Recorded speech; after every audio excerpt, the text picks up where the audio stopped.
ठीक आहे, लक्ष द्या.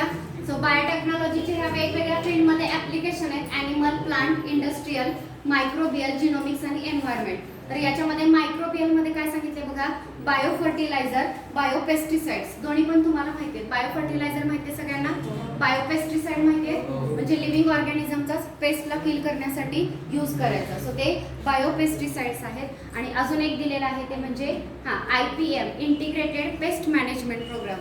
सो इंटिग्रेटेड पेस्ट मॅनेजमेंट, त्यालाच IPM असं म्हटलं जातं. सो या सगळ्यांमध्ये मायक्रोबियल बायोटेक्नॉलॉजी इन्व्हॉल्व होतं. नेक्स्ट आहे जिनोमिक्स. जिनोमिक्समध्ये बघा, होल जिनोम सिक्वेन्सिंग, पूर्ण जिनोमचा सिक्वेन्स फाइंड करणं की कुठल्या क्रोमोझोमवरती कोणते जीन प्रेझेंट आहेत, ते कोणत्या प्रोटीनसाठी कोड करतायत हे सांगणं, त्याला जिनोम सिक्वेन्सिंग म्हटलं जातं. जीनचं फंक्शन आहे. नेक्स्ट रिव्हर्स जेनेटिक्स आणि बायो इन्फॉर्मॅटिक्स. रिव्हर्स जेनेटिक्स जे आहे ही मॉलिक्युलर जेनेटिक्समध्ये एक मेथड आहे ज्याच्यामध्ये जीनचं फंक्शन समजून घेण्यासाठी ही मेथड यूज केली जाते. So method in molecular genetics use to understand the function of gene by analysing phenotypic effect caused by genetically engineered specific cell. So एखादी सेल जी आहे ती जेनेटिकली इंजिनियर केली जाते, त्याच्यामध्ये स्पेसिफिक जीन जो आहे तो इन्सर्ट केला जातो आणि जीन इन्सर्ट केल्यानंतर जो इन्सर्ट केलेला जीन आहे त्याचा फिनोटाइपवरती काय इफेक्ट आहे तो स्टडी केला जातो आणि यालाच म्हटलं जातं रिव्हर्स जेनेटिक्स. सो रिव्हर्स जेनेटिक्समध्ये काय सांगितलं, सेल कशी तयार करायची, जेनेटिकली इंजिनियर्ड. तुम्हाला पाहिजे तो जीन त्याच्यामध्ये जीनोममध्ये इन्सर्ट करायचा आणि इन्सर्ट केलेल्या जीनचा फिनोटाइपवरती, एक्सटर्नल अपीअरन्सवरती काय इफेक्ट झाला, परिणाम झाला तो स्टडी करायचा. याला म्हटलं जातं रिव्हर्स जेनेटिक्स. सो या सगळ्या गोष्टी जिनोमिक्समध्ये येतात. आणि लास्ट एन्व्हायरमेंटल बायोटेक्नॉलॉजी. तुम्हाला आधी सांगितलं पोल्युशन कंट्रोल, वेगवेगळे पोल्युटंट आहेत, मग त्याच्यामध्ये हेवी मेटल येतात, रेडिएटिव्ह इलेमेंट येतात, प्लास्टिक आहे, अजून बाकीचे पोल्युटंट आहेत. सो ते पोल्युटंट कमी करण्यासाठी आपण ऑर्गॅनिझम किंवा बायोटेक्नॉलॉजी यूज करू शकतो. बायोफ्युएल माहिती आहे, बायोफ्युएलचे एक्झाम्पल माहिती आहे. बायो म्हणजे लिव्हिंग, फ्युएल म्हणजे फ्युएल. लिव्हिंग ऑर्गॅनिझम पासून आपण फ्युएल तयार करू शकतो. कसं, एक तो प्लांट माहिती आहे जिथं मिथेन गॅस प्रोड्यूस होतो, बायोगॅस प्लांट. सो बायोगॅस प्लांटमध्ये लिव्हिंग ऑर्गॅनिझमच्या मदतीनेच फ्युएल तयार केलेले. अजून काय केलं जातं,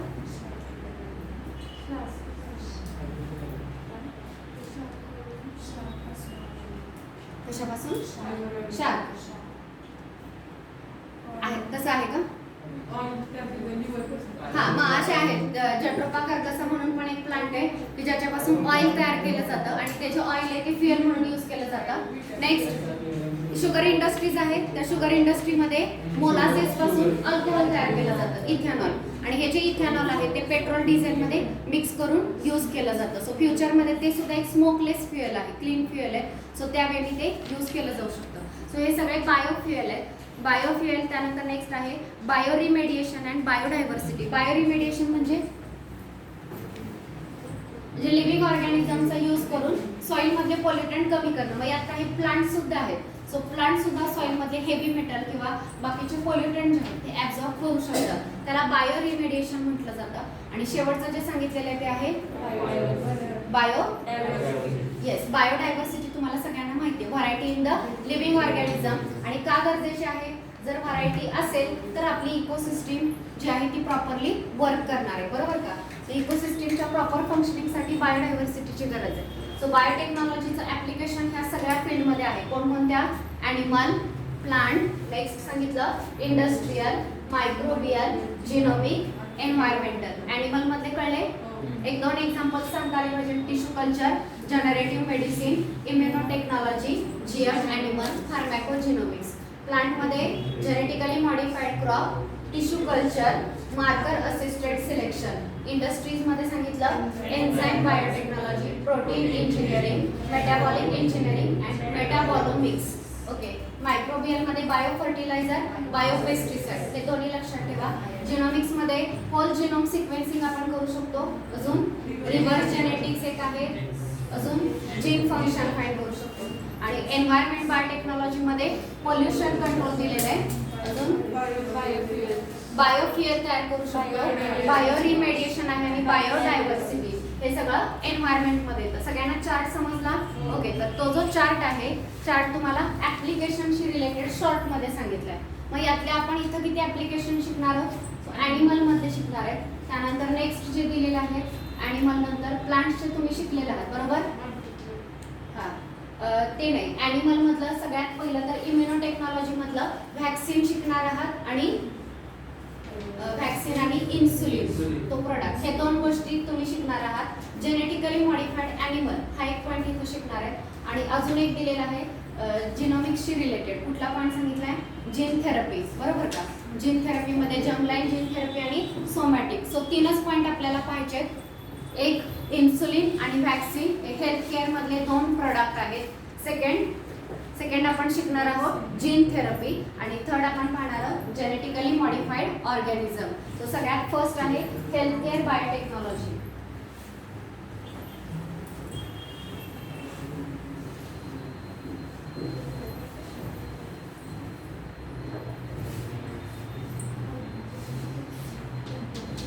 हेल्थ केअर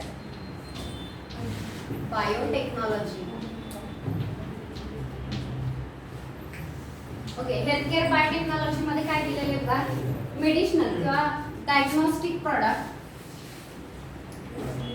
मेडिसिनल और diagnostic product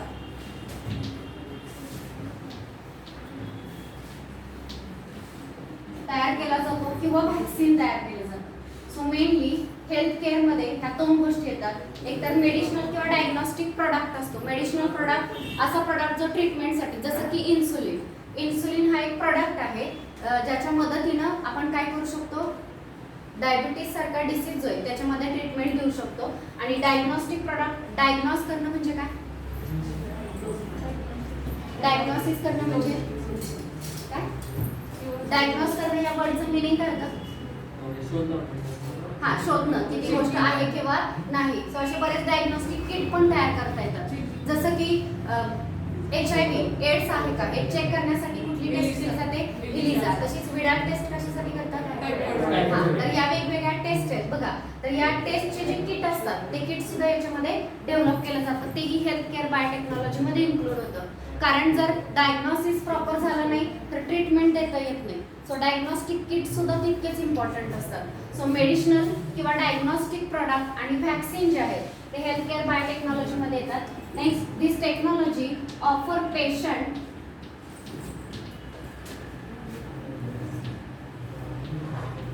unique,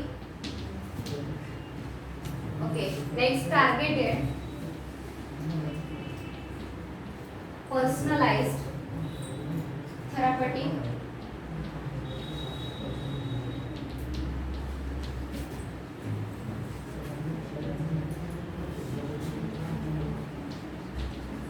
and diagnostic solution.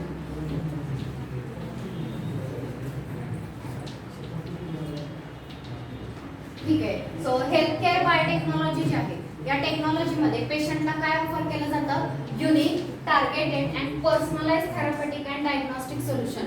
म्हणजे प्रत्येक पेशंटचे जे डिसीज आहेत त्यानुसार वेगवेगळे प्रत्येक पर्सनसाठी अशी युनिक, टार्गेटेड आणि पर्सनलाइज थेरपेटिक किंवा डायग्नोस्टिक सोल्युशन सुद्धा फाइंड केले जाऊ शकतात. प्रत्येकाचा जेनेटिक डिफेक्ट वेगळा, त्यानुसार डिसीज वेगळा. सो प्रत्येकानुसार युनिक आणि टार्गेटेड ट्रीटमेंट जे आहे ते दिली जाऊ शकते. मग याच्यामध्ये ऑर्गन ट्रान्सप्लांट माहिती सगळ्यांना? ओके, प्रत्येक पर्सन मध्ये ऑर्गन ट्रान्सप्लांट करताना मॅचिंग केलं जातं, MHC मॅचिंग म्हणतात.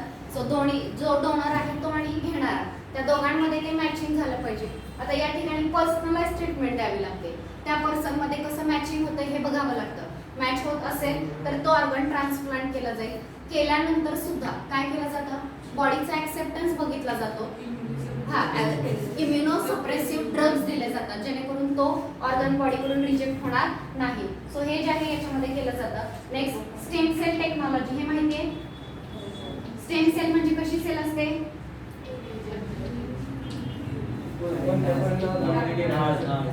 स्टेम सेल रिजनरेटिव्ह सेल, कोणताही बॉडीचं ऑर्गन कोणतीही सेल तयार करू शकते, अशा सेलला आपण स्टेम सेल म्हणतो. सो स्टेम सेल थेरपीने सुद्धा आपण बऱ्याच गोष्टी क्युअर करू शकतो. त्यानंतर नेक्स्ट आहे forensic medicine, genetic counselling.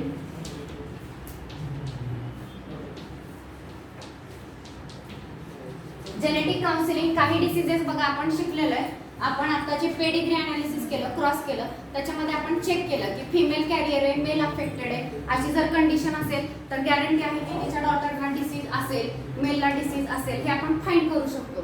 So genetic counselling केलं जातं म्हणजे त्यांना काउन्सिलिंग केलं जातं की तुमच्याकडून हा डिसीज नेक्स्ट जनरेशनकडे जाईल किंवा नाही जाणार, त्याच्यासाठी काय केअर घेतली पाहिजे, या सगळ्या गोष्टी जे ते जेनेटिक काउन्सिलिंगमध्ये येतात. जेनेटिक फिंगरप्रिंटिंग म्हणजे जेनेटिक फिंगरप्रिंटिंग, जसे आपण हाताचे फिंगरप्रिंट घेतो तसं काय केलं जातं, डीएनए, डीएनएचे फिंगरप्रिंट सिक्वेन्सिंग, थोडक्यात तो डीएनए फ्रॅगमेंटमध्ये कट केला जातो आणि चेक केलं जातं की तुमचा जो सस्पेक्टेड डीएनए आहे तो ज्याच्याशी तुम्हाला वाटतंय की ह्याच्याशी मॅच होईल की नाही चेक करायचंय, त्याच्याबरोबर मॅच करून बघितलं जातं, तर त्याला डीएनए फिंगरप्रिंटिंग. सो ह्या सगळ्या गोष्टी हेल्थकेअर बायोटेक्नॉलॉजीमध्ये येतात. पुन्हा एकदा सांगते, हेल्थकेअर बायोटेक्नॉलॉजीमध्ये मेडिसिनल आणि कुठले प्रोडक्ट येतात, डायग्नॉस्टिक प्रोडक्ट आणि वॅक्सिन, ह्या गोष्टी इन्क्लूड होतात. This technology offer patient unique, targeted, personalized therapeutic and diagnostic solution. So unique, प्रत्येकासाठी युनिक पण ट्रीटमेंट दिली जाऊ शकते.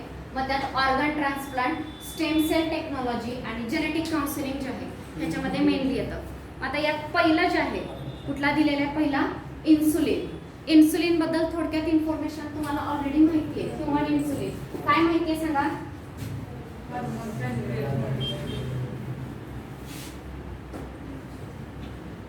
So next is human insulin. Human insulin जो आहे तो पेप्टाइड हार्मोन आहे. कसला आहे, स्टेट बोर्ड मध्ये एक चार्ट दिलेला आहे, त्या चार्ट मध्ये steroid hormone, peptide hormone, amino hormone दिलेले, बरोबर का, दिलेत की नाही. कुठला lesson, endocrine system, control and coordination मध्ये लास्ट पार्ट, तिथं चार्ट दिलेला आहे, नंतर तो चेक करा. ठीक आहे. इव्हन हायपोथॅलेमसचे आपण हार्मोन शिकलो, तिथे एक स्टेटमेंटच दिले, ऑल हार्मोन्स आर, बघा आता स्टेटमेंट काय. तर तुम्हाला हे माहिती पाहिजे की हार्मोनचं केमिकल नेचर काय आहे, स्टेरॉइड आहे, पेप्टाइड आहे. सो ह्यूमन इन्सुलिन कसला हार्मोन आहे, पेप्टाइड हार्मोन. आणि हा पेप्टाइड हार्मोन तयार कोण करतो, beta cells of islets of Langerhans in pancreas. So ऑर्गनचं नेम आहे पॅन्क्रियास. सो पॅन्क्रियास मध्ये सेलचे जे ग्रुप आहेत त्या ग्रुपना काय म्हणतो आपण, आयलेट्स ऑफ लँगरहॅन्स. सांगा यात किती टाईपचे सेल असतात, चार. कुठले चार, अल्फा, बीटा, डेल्टा आणि पीपी सेल. करेक्ट. आणि सगळ्यांचे हार्मोन आपण बघितले, अल्फाचा ग्लुकॅगॉन आहे, बीटाचा इन्सुलिन, डेल्टाचा सोमॅटोस्टॅटिन आणि PP pancreatic polypeptide. So beta सेलचा हा जो हार्मोन आहे तर तो हार्मोन इज डिस्कवर्ड बाय, सायंटिस्टचे नेम लक्षात ठेवायचे तुम्हाला इथं. It is discovered by Edward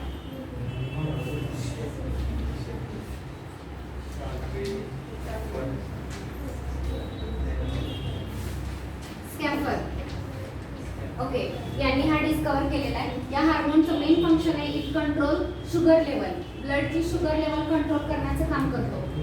मग आता बघा, हा जर इन्सुलिन तयार झाला नाही बॉडीमध्ये तर कुठला डिसीज होतो, diabetes mellitus. Okay, so diabetes mellitus ही कंडिशन कधी येते, when insulin is not produced.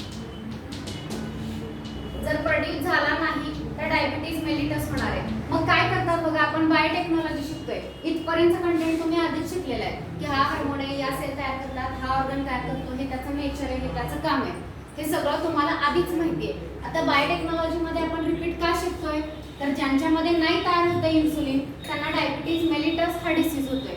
मग हा बायोटेक्नॉलॉजीच्या मदतीने कसा ट्रीट केला जाईल, तर बायोटेक्नॉलॉजीच्या मदतीनं इन्सुलिन प्रोड्युसिंग जीन जो आहे तो केमिकली सिंथेसाइज केला जातो. Insulin producing DNA sequence is chemically synthesize. ह्या वर्डचं मीनिंग कळतंय, केमिकली सिंथेसाइज डीएनएचा सिक्वेन्स ॲज इट इज कुठल्याही ह्युमन बिंग किंवा कुठल्याही मायक्रो ऑर्गॅनिझम पासून घेतलेला. मायक्रो ऑर्गॅनिझम इन्सुलिन तयार करतच नाही, प्रश्नच नाही, पण ह्युमन बिंग किंवा कुठल्या मॅमल मधला घेतला नाही.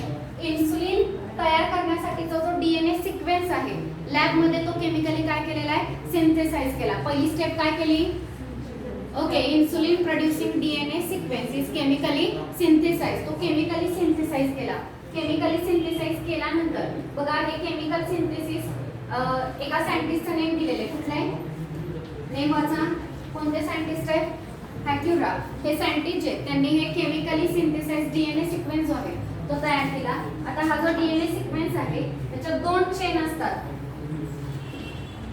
इन्सुलिनच्या किती चेन आहेत?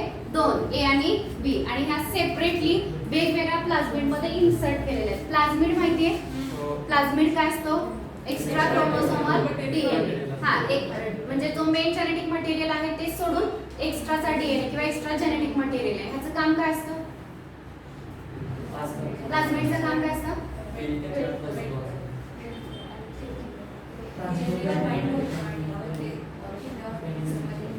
हा, पण तो आपल्यासाठी यूज झाला की आपण त्यात डीएनए इन्सर्ट करतो आणि पाहिजे तिथं त्याला पाठवतो. तर ज्या ऑर्गॅनिझमकडे तो प्लाझमिड आहे तर त्या प्लाझमिडचा त्या ऑर्गॅनिझमला काय यूज आहे? एक्स्ट्रा प्रॉपर्टीज देणार आहे. एक्स्ट्रा प्रॉपर्टीज ऑफर करतो. म्हणजे की बाकीच्या ज्या नॉर्मल प्रॉपर्टीज आहेत बॅक्टेरियाकडे त्या त्याच्या नॉर्मल जीनमुळे. सपोज एखाद्या बॅक्टेरियाकडे ड्रग रेझिस्टन्स आहे तर ही एक्स्ट्राची प्रॉपर्टी झाली त्याची. सो ह्या ज्या एक्स्ट्राच्या प्रॉपर्टीज आहेत ते देण्याचं काम कोण करणार आहे? प्लाझमिड. सो प्लाझमिड जो आहे तो एक्स्ट्रा प्रॉपर्टी त्या ऑर्गॅनिझमला ऑफर करेल. सो हे जे चेन आहे डीएनए सिक्वेन्स जो तयार केला केमिकली तर तो एका प्लाझमिड मध्ये इन्सर्ट केलेला आहे. PBr322 हे प्लाझमिडचं नेम आहे, ज्याच्यामध्ये त्या 2 इन्सुलिन तयार करणारे डीएनए सिक्वेन्स इन्सर्ट केले. पुढची स्टेप काय असेल? हा प्लाझमिड बॅक्टेरियामध्ये काय केला जातो? इनकॉर्पोरेट केला जातो, बॅक्टेरियामध्ये घातला जातो. आणि मग बॅक्टेरियामध्ये त्या प्लाझमिड वरती जो डीएनए सिक्वेन्स आहे म्हणजे सपोज हा जर PBr322 हा जर प्लाझमिड असेल तर याच्यामध्ये सपोज हा जो सिक्वेन्स आहे तो इन्सुलिन तयार करणार. सो आधीच सांगितलं इन्सुलिनच्या किती चेन आहेत? 2, ए आणि बी. एका चेनचा जीन जो आहे तो एका प्लाझमिड मध्ये इन्सर्ट केला आणि दुसऱ्या चेनचा जो जीन आहे तो दुसऱ्या प्लाझमिड मध्ये इन्सर्ट केला जातो. या पद्धतीनं 2 वेगवेगळ्या प्लाझमिड मध्ये इन्सर्ट केला जाईल. मग हे प्लाझमिड जे आहे ते बॅक्टेरियामध्ये इन्सर्ट केले जातील आणि त्यांच्यापासूनचे इन्सुलिन तयार होतील. सो पहिल्यांदा जे इन्सुलिन तयार होतं ते होतं प्री इन्सुलिन. प्री इन्सुलिन म्हणजे ऍक्टिव्ह नसतं. तयार झाल्या पहिली गोष्ट हे इनऍक्टिव्ह असतं. या टाईपचं त्याचं स्ट्रक्चर असतं. ओके, आणि जेव्हा याला ब्रेक केलं जाईल हा भाग काढला जातो आणि ह्या 2 चेन या पद्धतीने कनेक्टेड असतात तेव्हा हे ऍक्टिव्ह इन्सुलिन तयार होतं. ठीक आहे, हे कसं पुढे तयार होतं याच्या पुढच्या स्टेप आपण नेक्स्ट बघू. इथपर्यंत कळलं तुम्हाला? सो बायोटेक्नॉलॉजी मध्ये फर्स्ट आपण हेल्थ केअर पाहतोय. हेल्थ केअर मध्ये ह्युमन इन्सुलिन हे पहिला पार्ट तर कळला असेल की का गरज आहे. ओके, दुसरं सगळ्यात पहिलं बीटा सेल्स आणि इन्सुलिन तयार करतात हे कोणी डिस्कव्हर केलंय? Edward Stafford. त्यानंतर इन्सुलिन प्रोड्युसिंग डीएनए सिक्वेन्स कोणी तयार केला? हॅक्युरा या सायंटिस्टनी. आणि आता पुढच्या ज्या स्टेप्स आहेत ते आपण नेक्स्ट लेक्चर